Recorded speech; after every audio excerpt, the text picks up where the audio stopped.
People in the right room, either I'm in the wrong place or you're in the wrong place. Thank you for coming to hear me talk. My name is Pete Hines from Bethesda. This is my first time in Melbourne. Beautiful city. Thank you very much to Robert and Jerry and Mike for asking me to do this. I've known those guys for a long time. And I am not a dev. And so a lot of you are probably sitting there wondering, who? I'm the marketing guy. And I appreciate how most of you think about marketing guys like myself. We look like this. We have slick hair. We usually wear a suit and tie, finger guns, basically full of crap. I do not view myself as a marketing guy. I'm the vice president of public relations and marketing, but marketing is just what I do. It is my role in what I have done at Bethesda for now 15 years. I hit my 15-year anniversary this past Monday, actually. And so today I thought, in the keeping with the Storytime idea, that I would just tell some stories about how I got here and about some of my time at Bethesda and things that I've worked on and done, and hopefully those will be interesting. I am a gamer at heart. This is the very first computer that I ever owned. It was made before half of the people in this room were probably born. This is called the VIC-20. My dad got me this because, of course, he thought I was going to use it to do schoolwork, which was a joke. Because what I actually used it for was my brother and I would get our monthly copy of Run magazine, which was filled with all of these little programs. And he and I would grab it and run downstairs and immediately start typing in any game program that they had printed that month, and then we'd spend time going back and debugging it where we had typos, and we would play these crummy, crappy little games on the VIC-20, but it was like the greatest thing ever. That little thing in the bottom left, that cassette thing, I had to ask for that peripheral for, like, you had to get a cassette tape just to store stuff on. This thing was so low rent, but that was my gateway into gaming. This is the first console I ever earned, back when having one button on a controller was plenty. And that's the first game I ever stood in line for. I specifically remember making my parents take me down to the store and stood in line out front before it opened to pick up Pac-Man. It originally came out for the Atari 2600. Like you, I have a lot of games that were my first. First game I ever stayed up all night playing unintentionally was Sid Meier's Civilization, the ultimate just one more turn. Oh, I almost got tanks on my head, just one more turn, and the next thing you know, it's 7 in the morning and I'm still up.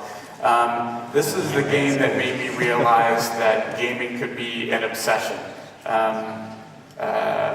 I loved XCOM more than I probably should have. It got me in a lot of trouble with my then wife.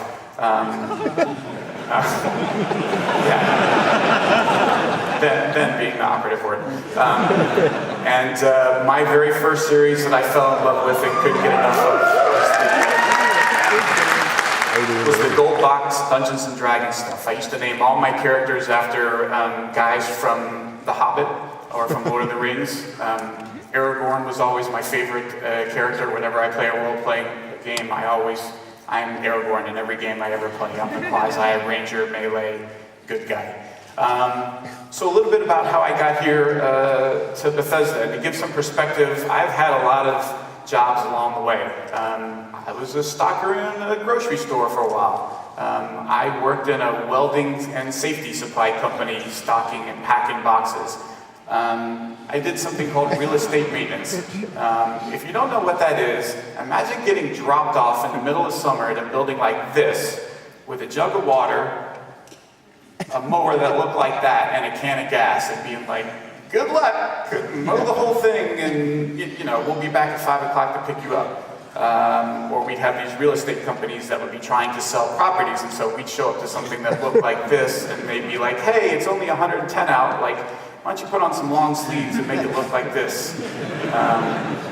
So I spent a lot of, here's a pro tip for anybody who happens to find themselves in real estate maintenance. If you're ever working on a field like this, and it's filled with poison ivy, be really careful when you go to the bathroom. Yeah, that is not one you want to learn the hard way. I've also had a lot of other jobs. Through college, I had 4 or 5 jobs at a time while I worked. I did everything from radio DJ, I worked in the computer lab for a number of years, troubleshooting stuff and helping people, back in the day when nobody owned a computer, everybody came to the computer lab. I was an athletic trainer, I was a journalist, I've done a little bit of everything, and I think that in part, was a first insight into something that I have found to be very true over my years at Bethesda, which is that being well-rounded helps. Not just when it comes to marketing, but really in any job. You talk to game developers and they will tell you that programmers who understand art, who understand level design, are significantly better at being programmers. Artists who understand the challenges that programmers are dealing with are significantly better at being artists. And that's something I think that has served me well, particularly during my journey at Bethesda. How did I get to Bethesda? I went to a small school in North Carolina called Wake Forest, which has some relevance to Australia because this gentleman's name is Alex Kinnell, who happens to be from right here in Australia. He's from Adelaide, is that how you pronounce that? He is a punter for Wake Forest. There you go, Wake Forest, Australia. We're practically brothers. And I get asked this a lot, so I'm using this opportunity to clear up and maybe I could stop getting asked this question. I live in the DC area. My alma mater's nickname is the Demon Deacons, so that's where DC Deacon comes from. It's amazing how many times people don't put those things together, so this is my chance to get people to stop asking that question. As soon as I graduated, I went to work for a Catholic high school in Winston-Salem, North Carolina, which you guys are in Australia. Winston-Salem is in the middle of what's called the Bible Belt, which is all Baptist. So it's all Baptists and me trying to sell a Catholic school in the midst of a lot of Baptists. So I did fundraising, I did recruitment, like getting kids to come to the school. It's a private school. I was the athletic trainer, I coached soccer there. It was a great first job out of school. I then went to work for the American College of Cardiology, which is a professional association that educates cardiologists. They get continuing medical education, which is a requirement for staying certified as a cardiologist. While I did that, I also went to the school just down the street from me in Virginia called George Mason. I got my MBA part-time. And since I didn't have a whole lot to do, as it was, I also started writing for a site called The Adrenaline Vault. I was the second person ever hired at the Adrenaline Vault as a writer. This is back when the internet was becoming a thing. There actually was a time when the internet wasn't just there all the time. And I found out, holy crap, there's sites that talk about gaming. There's sites where you can download demos. I remember I constantly visit a site called Happy Puppy all the time. Yeah, that's the old people right there that actually so Happy Puppy. But I used to grab demos. The concept of being able to grab something and try it was completely foreign to me. But I was like, well, I know how to write, and I love video games, and they gave me a job, which paid nothing. But I didn't care. Like, I loved it. And in between studying for class and doing my regular job, I would write previews and reviews, and I did that for a number of years. I went to my first 2 E3s. Through the Adrenaline Vault, the 2 that were in Georgia. Jordan Thomas, who some of you may know, Jordan's worked on some of the BioShock games, slept on my floor one year at E3. He was this little kid from, wore all black and stayed up all night. But he was a really great guy, and he came out and slept on my floor one year. Emil Pagliarulo, who some of you should hopefully know if you play any of our games. He was the lead designer on Fallout 3. He's done a lot of great work on Skyrim and Oblivion. He and I became really good friends during my time at the Adrenaline Vault, and actually I was one of the main guys who recruited him from Looking Glass to come eventually work at Bethesda, where he still works. I went, after I graduated, got my MBA, I took a job at the American Association of Blood Banks, which is as fun as it sounds. I immediately realized that was a really bad idea and didn't didn't fit, and had a conversation with some guys at Bethesda who said, hey, why don't you come combine your two jobs into one? I was a director of marketing at American Association of Blood Banks. I had done a bunch of PR work at the American College of Cardiology, and they were like, look, you're doing the Adrenaline Vault stuff, you get games, you get marketing, you get PR, you should come run our PR marketing. And this is a very unfortunate logo that we used to have back in the day, which was turned into the even more unfortunate logo that you see before us, which we jokingly called the paragraph for years and years until we finally decided to distill it down into something that is actually legible in less than 10 seconds. And I did literally everything. I was the entire PR and marketing department.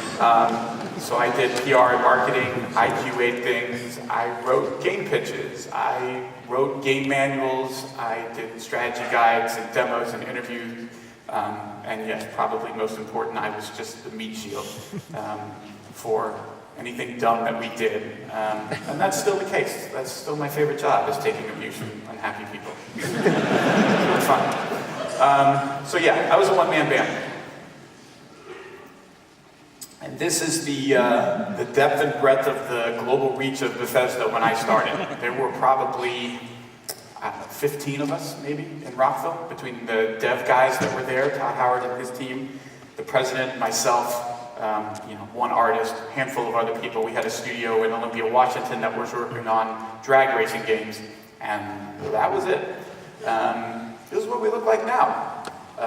Holy crap, that's like, you would have never convinced me 15 years ago that this was even remotely possible, but to get to the place now where we have 7 internal studios spread across the world, that we have all these publishing offices across Europe, across Asia, is pretty remarkable, and it's been an amazing trip, an amazing journey, and it's been great to be able to be a part of that and help sort of guide it and get us there, because one of the great things about being at a small company is we don't have like whole groups of people that just do one thing. Everybody in our company, kind of going back to being well-rounded, you have to be able to pitch in and help out and understand a variety of different things.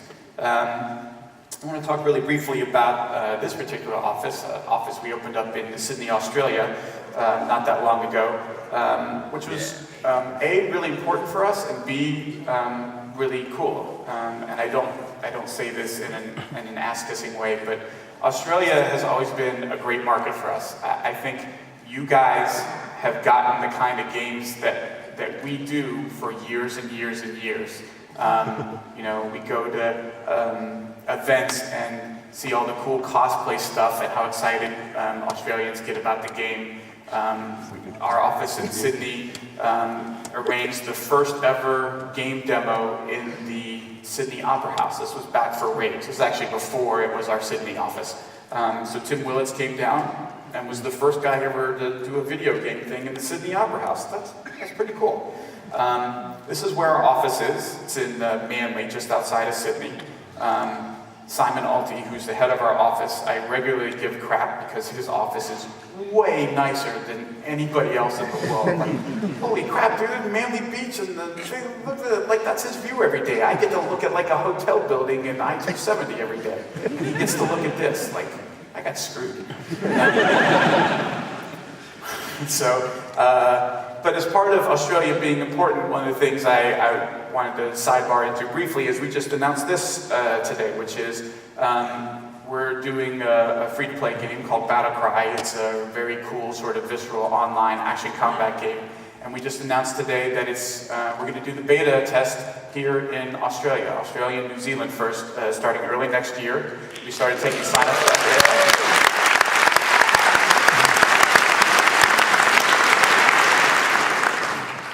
And again, not to kiss butt, but we're doing this in part because we think you guys really get the kind of games that we make. We love the feedback that we get from this territory. I think you guys are really savvy about free-to-play games and what makes them good and how to balance them well.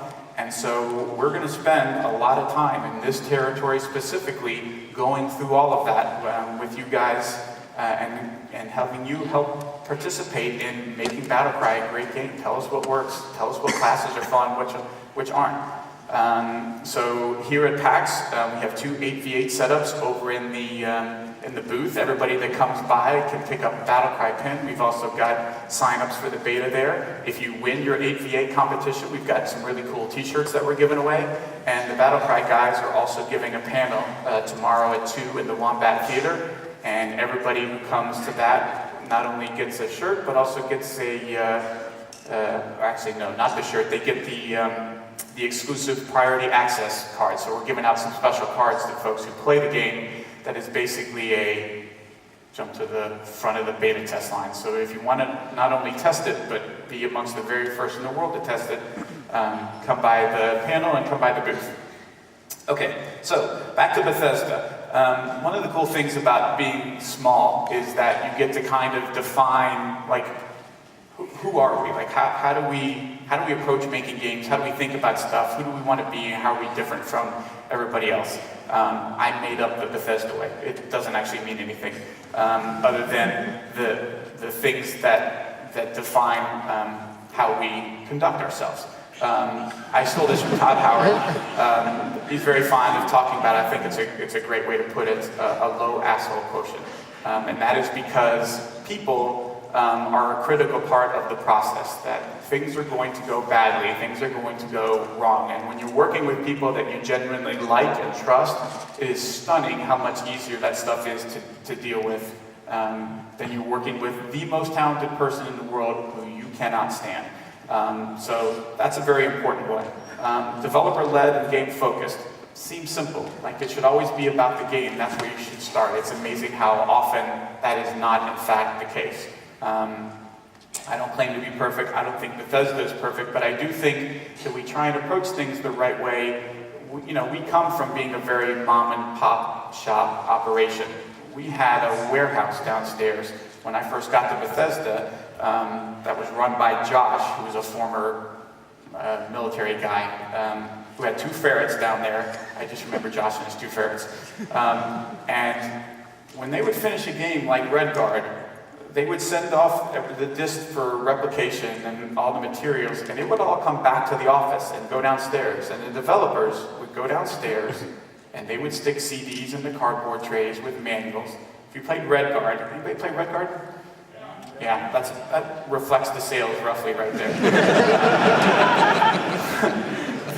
They had this cool idea. Elder Scrolls, we love maps, and Redguard isn't part of the series, but it's part of the Elder Scrolls universe.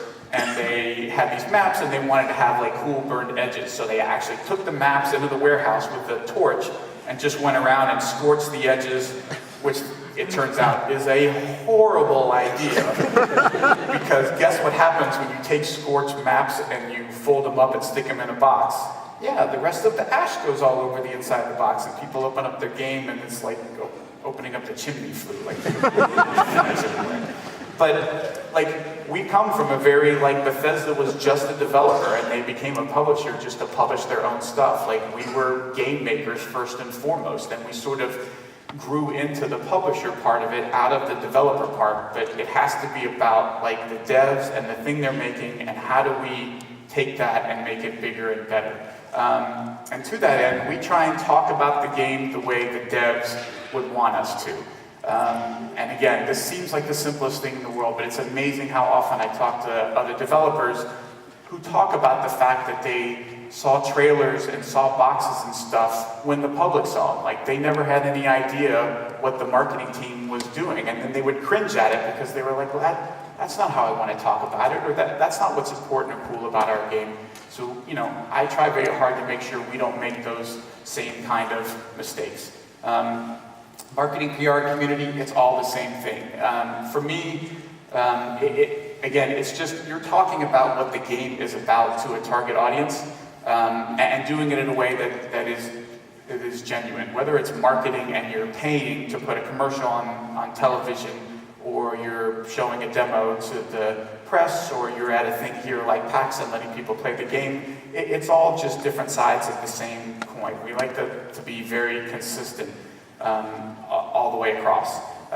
Avoid the negative is another way of saying just don't do anything stupid. which again seems like a very simple thing. It's amazing how many times people get this wrong and trying to be too cute and too clever and end up doing more harm than good. So we try and make sure that we first don't do anything where we're getting in the way of our own success, and do what we do. Bethesda is not a company that you ever saw go running after casual games on mobile devices when that became a thing, or Facebook games became the rage. Like, we didn't go running after that either. Like, we're have a pretty good idea of who we are and what we're about. We try and make really cool stuff that's a little bit different than anybody else is doing. And we think if we do it really well, we'll find an audience, whether that's taking a game like Wolfenstein and rebooting it and taking a franchise that was, look, it was a little bloody and battered. People thought about shooters. Wolfenstein was not the first game that came to mind. And we felt like, you know what, there's still something cool about this, and there's something cool about machine games and what they want to do with it, and we think if we stick to our guns and do something really cool, we can make a really good game. And I think Wolfenstein is a great example of us doing that, of us sticking to what we know and not trying to be something we're not. And lastly, we're known for being a little. We like to hold the cards close to the vest. We don't share our financials. We're a privately held company. But we're very careful about, you'll never see anything from me ever. 15 years, go look. You've never seen me say anything negative about anybody else. And I have spent perfectly good money on some absolute garbage. And it's not my place to speak badly of other people, of their games or what they make, because I know how hard it is and I know how much work goes into that. And look, 15 years, I've had to ship some turds too. We've made games that that I'm not proud of, and I won't be telling my grandkids about. But we really feel like, stick with what we know. If you can't say something nice, don't say anything at all. All right, so talk a little bit about some things along the way. The first one that came to mind was Morrowind. And for those of you who don't know, Morrowind was joining some pretty exclusive company when it came to console games that were made by Bethesda. That was it. Pretty much. That's all we had done. So hey, look, we doubled our console games library. And it actually wasn't something that was planned for a console originally, but we were talking to Microsoft. It just wasn't technically feasible on the PlayStation, but we were talking to Microsoft about this console they were making. And we were like, you know what? It might actually, from a technical standpoint, work if we do this, that, and the other. So we did, and we did it despite the fact that people thought for sure it was never going to make it. Nobody wants to play a hardcore PC game on a console. The team had grown to this many people, from our little band of 10 folks. This is the Morrowind team at the height of development, and Todd and I went through and counted. There's 13 of us from this picture that are still at the team all these years, 13 years later, whatever it is, which is pretty cool to hold on to that many folks for that long. But because we were growing, we had to basically go downstairs while they built us a new space into an area that looked not unlike this in the dead winter of DC. And it was so stinking cold. We had to have these little space heaters underneath our desks, literally right underneath our desks, and we had to take turns because if you turned them all on, the breakers would and all the power would go out. So we'd take turns, like Todd Vaughn, who's now our VP of development, and I would take turns, 10 minutes at a time, and we'd have our hands over the heaters just to warm them up enough so we could put our hands up and type, and we would alternate back and forth. I still maintain that this is my artistic portrayal of what life was like down there. And I'm not saying this was an inspiration for future video games. I'm just saying this is probably an inspiration for future video games.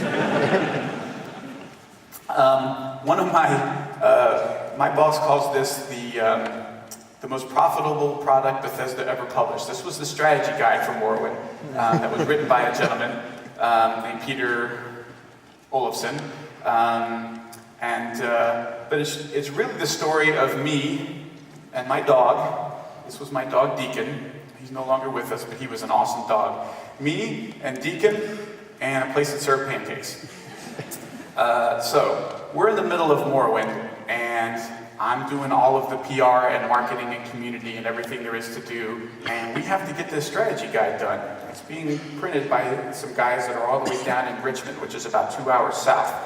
So the plan that I came up with, this is way before, like, this is sort of old school, like, actual getting printed page proofs and stuff. So what I would do is every morning, I would get up and I would drive halfway to Richmond.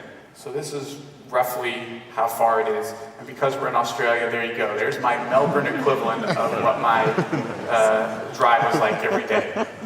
Except traffic on 95 South headed to Richmond looks like this. It is one of the 5 worst commutes in the United States of America.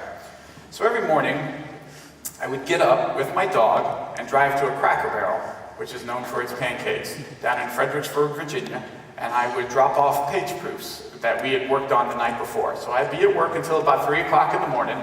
Me and the dog would go home. We get about 4 hours sleep. We'd go sit in traffic. The dog dead asleep in the back.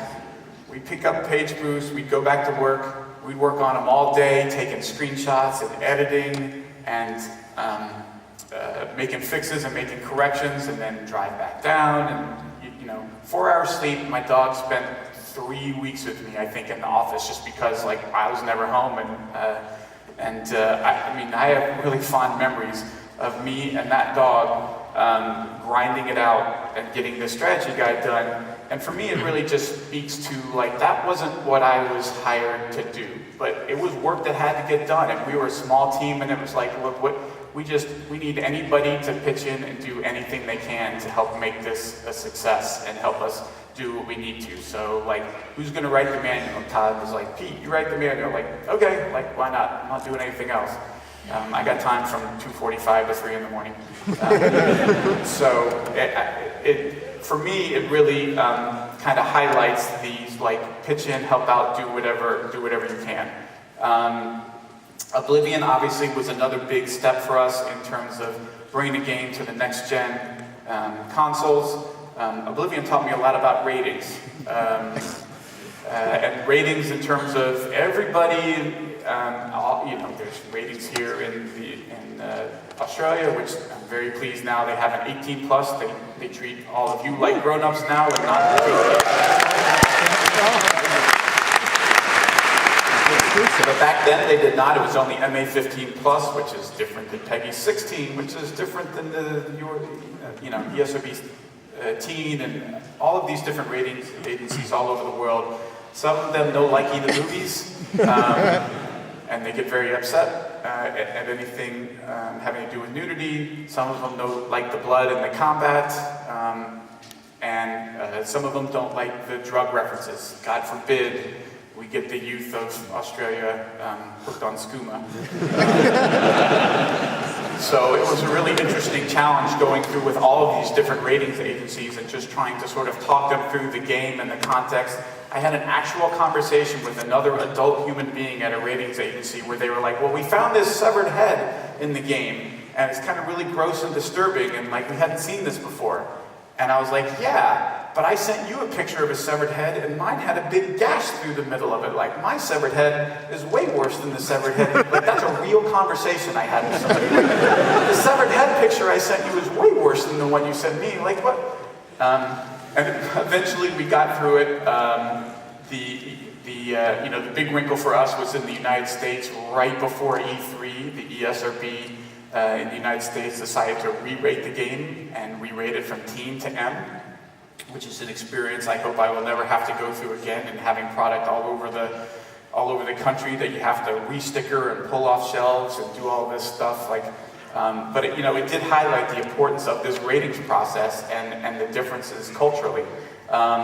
One of my favorite Oblivion stories is the Washington Post, which is a big, not only national, but recognized on a global scale, was going to do a cover story on us, local company making this big game. Everybody's excited.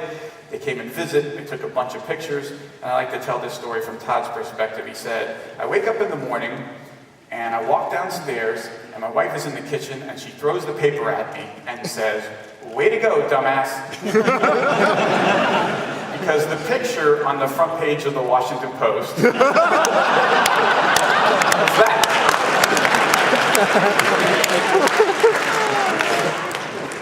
And as Todd says it, he's like, oh my God, Pete's gonna kill me. Like, we did all this work to get this cover story, and now there's goofy pictures on the front. And he said, it took me a while, but I finally called you to be like, just fall on my sword. And he said, I called you, and he said, before I could even get through my first sentence of the apology, you were like, oh my God, this is the greatest thing ever. I'm gonna have so much fun with this. Like, I'm doing a Photoshop contest with this. And like, Photoshop Todd's head onto something, and the winner gets a strategy guide. But like, and we did. I did a contest like immediately. Like, take Todd's head and Photoshop onto something awesome, and we gave out prizes. And as a result, that picture was actually the most downloaded popular picture on the Washington Post website for like a week. Much to the chagrin of his mother and his wife, I'm sure. Can't talk about Oblivion. See, I even need to explain this to you guys, like you all get the joke. Yeah, so we decided that horses were really cool and important, and maybe we should give people a way to protect them so that they wouldn't die. Seemed like a pretty reasonable idea at the time. It turns out we became the poster children for the apocalypse that DLC was going to be about. And people forget, like, well, we did all this other cool stuff. Like, don't forget all the other cool stuff. We did a thing called Spell Tomes, which all it does is add spells that you could learn into treasure you might find. Like, you didn't actually get anything. You just got a random chance. Nobody cared about that. They were like, oh, that's fine. 99 cents for maybe getting something, that was fine. The Shivering Isles, we were the first guys ever to do a full expansion for on a console. Nobody cared about that either. Like, they played it, but they focused on the horse armor thing. And at the time, we were guessing, because we were the first ones. Like, nobody had done anything, so we were looking at like themes. Like, what do people play for a theme? Like, well, if you're paying $2-3 for some stupid wallpaper on your Xbox, like, well, why wouldn't you pay $2-3 for horse armor?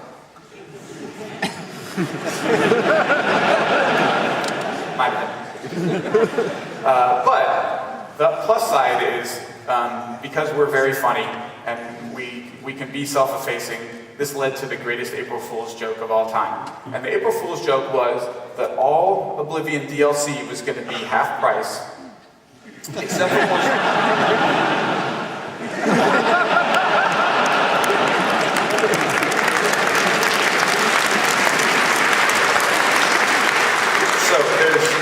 There's two great follow-ups to this story. One is, nobody was sure if we were kidding or not. So everybody went to look. But the best part is, all the press guys had to email us to find out, because they couldn't figure out the price on Xbox.com because they had all bought it, and so the price didn't show up. So all the people who told us this is stupid had gone out and bought it. So yes. We were like, yes, we're not kidding, it's all half price except horse armor, which was, I don't know, like $5 or $6 or whatever it was. And the non-horse armor sales, predictably, shot up. They like doubled. Which, like, okay, you cut stuff half price, like, yeah, basic economics. Price goes down, sales go up. Guess what happened?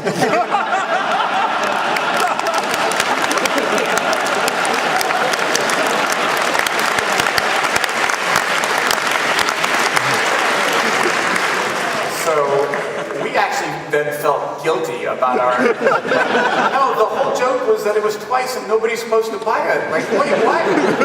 Why are you paying twice as much? Consumers. Okay. This is a short story about Star Trek Legacy, which is a game that we did a little while later. Which featured all of the different captains from throughout the Star Trek series, including the handsome and talented James T. Kirk. And he called me one day over Thanksgiving, which is a big thing in the States, over Thanksgiving holiday. He had been doing some interview stuff for us. Because we were like, well, we're going to pay you to do the voice work in the game, but then we also want to, get you to do a few interviews for us for some mainstream folks. and we'll give you some extra money for your time. And so Mr. Shatner called me at home on my cell phone. Much to my surprise, I was like, wait, who? What? I had, a very nice conversation. He was led to believe we were sort of holding back money we were supposed to send him, and we talked it through and figured it out. The guys at work thought this was, I got back to work after Thanksgiving. They thought it was hilarious. Like, oh my God, William Shatner called and yelled at Pete over Thanksgiving. That's hilarious. This gentleman's name is Wes Johnson. We've known Wes for a very long time. Wes has done a lot of voice work for us. He's also known in the Washington, D.C. area. He is the voice of the Washington Capitals, the local professional hockey team. If you played our games, you might know him from things like Oblivion, where he was the voice of the announcer in the arena. Okay, very talented voice actor guy. Well, Wes and our sound producer at Bethesda Game Studios thought it would be hilarious if Wes called as William Shatner on my cell phone. Which he did. While I was picking my kids up from daycare, and I have them on the car speakerphone, Wes called me, and I obviously don't have the original recording, but as I was talking about this, they were like, oh, you should totally get Wes to call and do his William Shatner. So this is Wes Johnson as William Shatner calling me. Thanks. Pete Hines. This is Bill Shatner. Listen, I'm in D.C. for the Washington Auto Show, and I wanted to come out to Bethesda and pick up a check for the work that we're doing for you on Star Trek. I need to be paid. Kirk.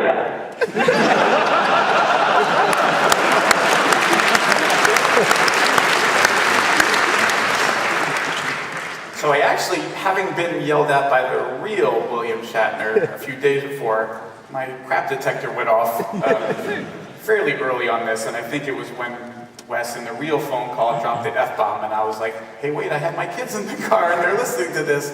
They copped to it. But funny moment. Okay, Fallout 3. If you ask me about sort of things that I've done and I'm most proud of, this has to be pretty high up on the list because we had just done Oblivion. We picked up this IP that was beloved. Fallout and Fallout 2, rightfully so, are listed amongst the greatest games, the greatest PC games of all time. And they were sitting there languishing, and we thought, the hell with it, like, we could do this. We could make a pretty awesome game. Of course, we took a lot of flack, because everybody said, it's just gonna be Oblivion with guns. And at first, we felt like we had to sort of, like, swim against that. Like, no, we're gonna, we get Fallout, we understand why it's different. But at the end of the day, we actually ended up just deciding, you know what, we're gonna embrace it and just say, yes, it's gonna be Oblivion with guns in all the best ways possible. It's gonna be about open world and exploring, and we felt like we were folks that could get what the Fallout franchise is all about.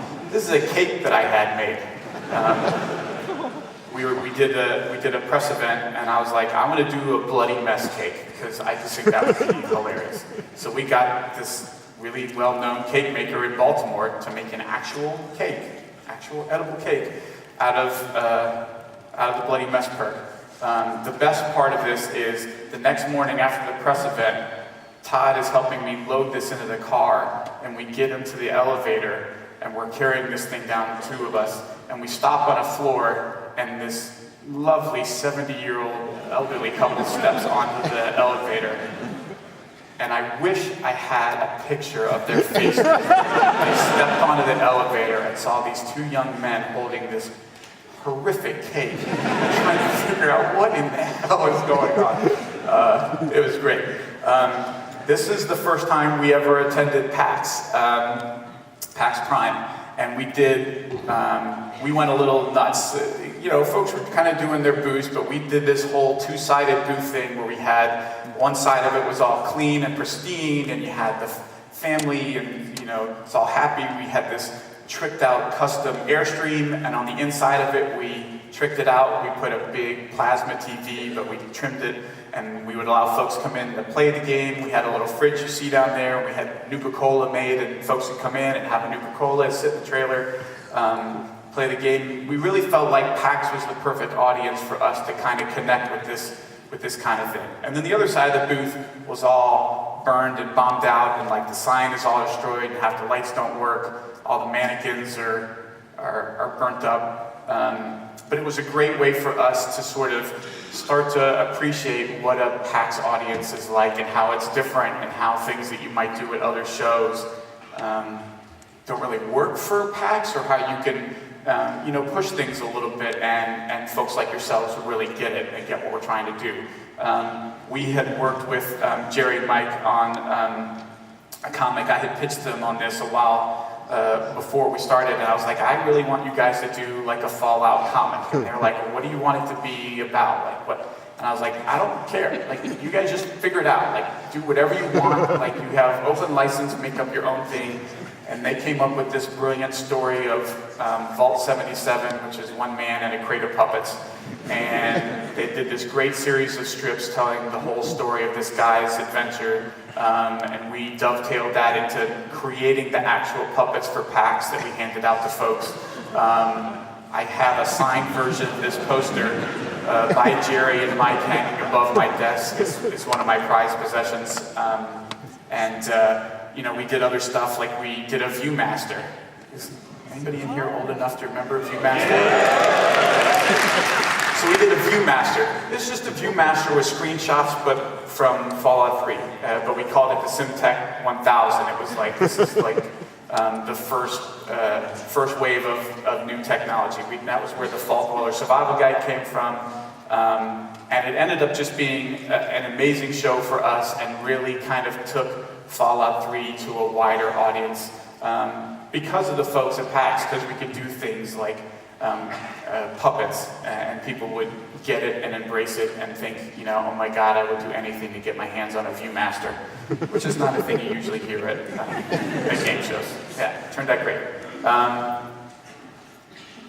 It would be difficult for me to talk about Bethesda without talking about a little game we did called Skyrim.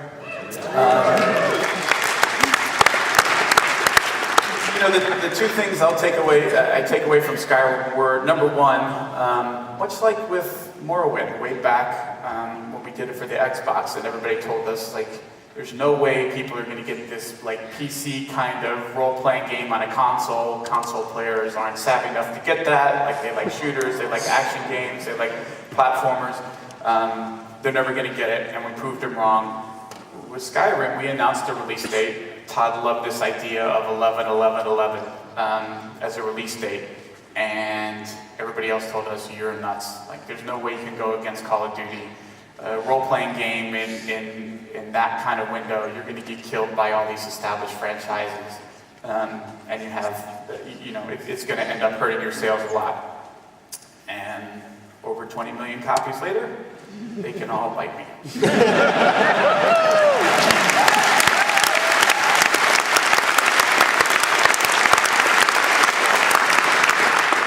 These are the same experts who say you can't do single-player games, like that. That you have to have multiplayer. All these really astute nuggets of wisdom. Probably the favorite part of the Skyrim campaign that we did is we have this beautiful game. It looks amazing, but we wanted to try and do something different for a TV commercial at launch. And we landed on this idea of doing something that was live action, which we had never really tried before. Not like this anyway. And it was a bit scary, it was a bit risky. We went over to Prague and filmed this with a shop we had never worked before, and it was mostly live action with a little bit of CG. But I'm most proud of it because we were able to find a way that allowed people to connect with the game and what it was about without using in the game in a way that still stuck true to the things I talked about before, which is, it was a piece that sort of portrayed the game the way that developers would want, and it was true to what the experience was about. I just love this idea of, like, I want to be the guy who's walking in when everybody else is running out, and this is the piece that we did. Rated M for mature.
Makes me want to go play Skyrim right now.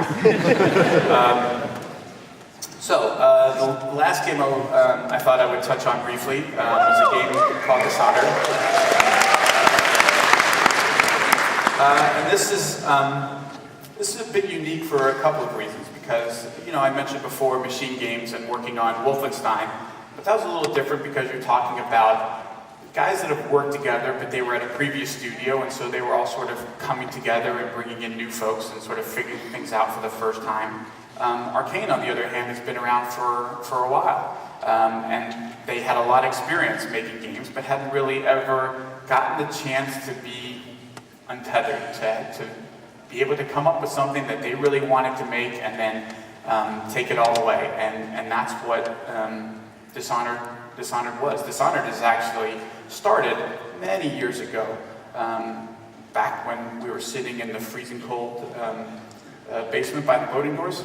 Todd Vaughn, our VP of development, wrote a treatment for a game called Dishonored many years ago.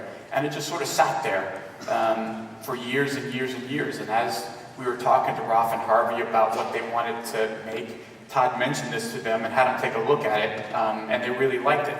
They took it and changed a bunch of stuff, the setting and so forth, but they loved the idea at its core of this game design that Todd Vaughn had wrote, and sort of took it and made it their own. And as I was getting ready for this presentation, I emailed a bunch of folks to be like, hey, I need to tell some stories, and for all the different studios and people I work with, what would you have me talk about for stuff that we've done together? And Harvey Smith sent me a really nice email, and I thought some of what he included was so good that rather than try and re-say it, I would just use what he said. And he talks about a time on Dishonored when nobody, and he's talking about it both internally and externally, quite got what the game and the world were about, and the process for trying to get everybody to wrap their heads around it. And moments when we, Bethesda Marketing, had faith in them, and we really try and be very close partners throughout the process. We sit in with these guys when their first concept in the game, just to talk up to them about their ideas and serve as a sounding board. Again, we're gamers. We're gamers that happen to do marketing or PR or community. And we think we have a pretty good idea on how to help them communicate that message more widely, which is what Harvey went on to say. We helped them not only reach the point where people kind of got what the game was about, but then helping them and craft the messaging into something people can get excited about, which is often missed. I mean, you all have played games that were excellent and you can't figure out why nobody else is playing them. And sometimes it's something as simple as people just don't know how to wrap their heads around what this thing is that you're making. Harvey goes on to talk about this idea of creative chemistry, where people like each other, they trust each other, they're aligned in terms of goals, and they spend enough time that they know how to interact with one another. And I think there's some key parts of this that I really gravitate towards, which is going back to some things I alluded to earlier, which is the people part of this. That people who like each other, people who are aligned in terms of how they think and how they approach a project, what is a good idea and what's not a good idea, how to interact with folks in a way that is healthy and productive, is not easy and is not a given. And if you're able to figure those things out, it's amazing what it does to a project and what you're able to do with it and where you're able to take it. I think Dishonored is a great example, not just because these guys ultimately landed on a game that was excellent and won a lot of awards, as it well should have, but there was a time along the way where we were playing builds and providing feedback and saying, guys, look, I know what you're going for here, but this is too hard. Like, it's too difficult, or this idea that you have, like, people are going to miss it. They're not going to understand this part or that part. And it's not just that we recognized what parts of the game needed help, but it was people like Harvey and Roth and their team and their willingness to listen to that feedback and not take it as an attack or you don't know what you're talking about, but to really embrace it and say, okay, this is good, like, we want to get better. And they went back and they changed all these things about the game to make it better, not big things, not, now he's got a flamethrower instead of a sword, but things that were still true to the game, but addressed the kind of feedback they were getting. Which sort of leads me into my concluding stuff, which is, what have I learned in 15 years? Well, I continue to believe that making games is about people. It is not about technology. It is not about the platform. Technology is always changing. Consoles are always evolving. But what doesn't change is the people that you're working with to make games for those platforms.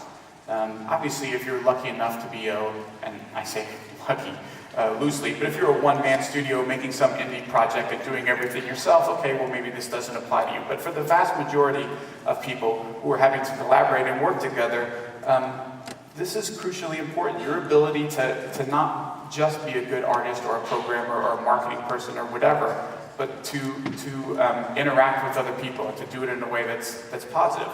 And it is those people that are ultimately going to be what determines your success or failure. And the people that I've had a chance to work with, the people that I spend time with every day at Bethesda, they are my family. It's a place that I love to work, and a big reason why I still come back is the people. Bethesda is just a name. It's a name for a group of people. The name on the building doesn't mean anything. It's the people who are there and the work that they do and how they pull together and how they talk to each other and treat each other that ultimately determines how we're successful. The second one is making games is hard. It is. Like, this is a highly competitive business. And anytime I tell somebody what it is that I do, the natural assumption is like, well, I sit around and play games all day. Which, I wish. But the truth of the matter is there's a ton of work to get all of the things to go right and to pull in the same direction. We did a documentary for Oblivion where we had guys in the office while we were working on it. And we did a version of this that never saw the light of day. It's called The Morrowind Babies. It never saw the light of day because there was a lot of stuff that was a little bit too much behind the curtain and a little bit too much like, those guys don't really know what they're doing. So we changed it, and the version you got with your Oblivion Collector's Edition has some of it, but I showed this to a couple of my colleagues who hadn't seen it, and I said, well, if there was something from this kind of the lost footage, tell me what you would pull out. And they all really liked this clip. So this is Todd and I, we're a couple of weeks from E3 where we're going to show Oblivion off to everybody, and we've just seen an updated version of the demo with the team that, I'll let us explain. I do. I don't really have it.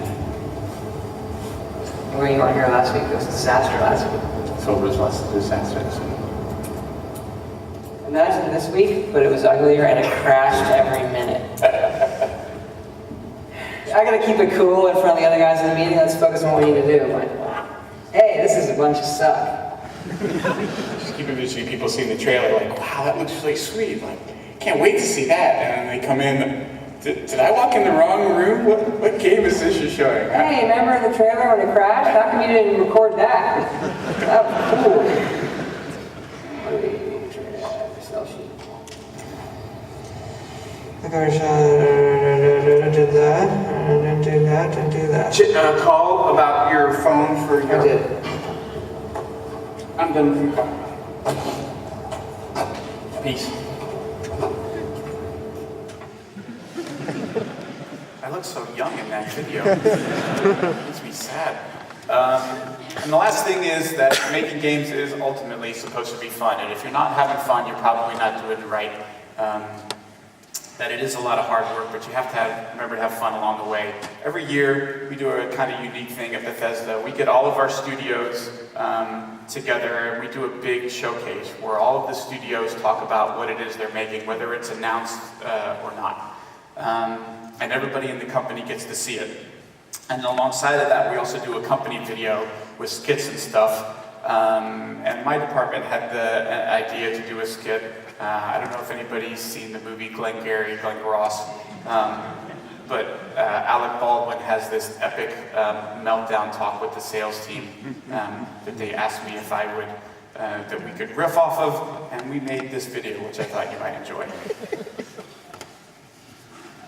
You know what's cool? Selling 10 million copies. You know what's even cooler? 10 billion. Oh, yeah. The Bethesda marketing team could sell anything. Well, almost anything. Well, this is the game.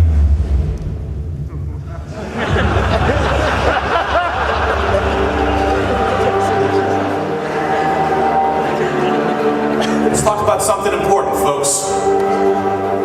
Put that donut down. Donuts are for closers.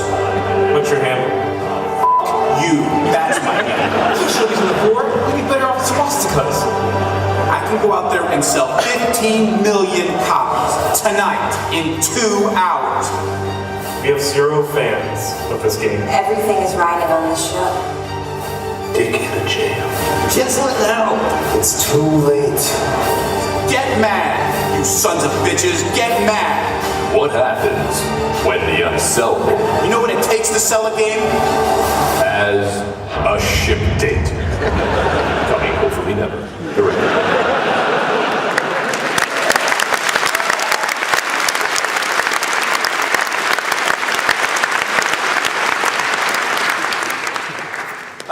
And so lastly, now what? You know, my belief is that while it is hard, it's not complicated. And you know, every time we do a game with a studio, my thought is, well, let's just do that again, only better. And I don't mean like, well, that exact same game, only better. I mean the process of making a game. Going through and figuring out how to get better at the things that we did okay, things not to do, mistakes not to repeat. But it's not rocket science that you can, you know, you grow off of the thing that you did last time and try and figure out new ways to interact with the community, new things we can try, like the live action thing we showed for Skyrim. And again, stick true to all those things I talked about as far as the kind of people that you work with, the approach that you take, being true to the game, be who we are. We know who we are at Bethesda. We aren't going to go running off after the latest trend. We're going to talk to our studios about the kinds of things that they want to do, the kinds of things that they're interested in, and the kind of games that we think you guys are going to play. You know, I have always believed that if our developers are really excited and passionate about what they want to do, they only got to worry about selling one copy. Just sell me. Sell me on why it is you want to make the game, and I'll take care of selling all the other copies. But you make the thing that you're most excited about that's going to get you out of bed every day and make you excited to go to work and make something great, and we'll take care of the rest. Again, at the end of the day, it is always going to be about the people. It is about the people that I have the privilege to work with every day, to create these great experiences. I'm thankful every day that I get a chance to work alongside some of the best and brightest people in the business, and that we get to make great games for folks like yourself. So that's all my time. Thank you guys so much for stopping by this evening.